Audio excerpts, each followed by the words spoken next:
Indian corporation. ഇന്ത്യയെ സംബന്ധിച്ചിടത്തോളം cooperative movement introduce ചെയ്യുന്നത് എങ്ങനെയാണ്? ഒരു ഗവൺമെൻറ് പോളിസി ആയിട്ട് തന്നെയാണ് ഇൻട്രൊഡ്യൂസ് ചെയ്തത്. അപ്പോൾ 1874 എന്താണ് ഇന്ത്യയിൽ ഡെക്കാൻ റിവോൾട്ട് നടന്നു. സ്ഥലം പൂനെയിലെ അഹമ്മദ് നഗറിലാണ്.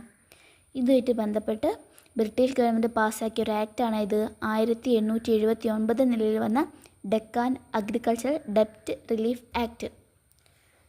അതുമായിട്ട് ബന്ധപ്പെട്ട് വന്ന 2 ആക്റ്റുകളാണ് ഇത് 1883 ലാൻഡ് ഇംപ്രൂവ്മെൻറ്റ് ആക്റ്റും 1884 അഗ്രികൾച്ചറൽ ലോൺ ആക്റ്റും. ഈ 1883 ലാൻഡ് ഇംപ്രൂവ്മെൻറ്റ് ആക്ട് എന്താണ്? ഒരു ലോങ് ടേം ലോണും 1884 അഗ്രികൾച്ചറൽ ലോൺ ആക്ട് എന്താണ്? ഒരു ഷോർട്ട് ടേം ലോണാണ്.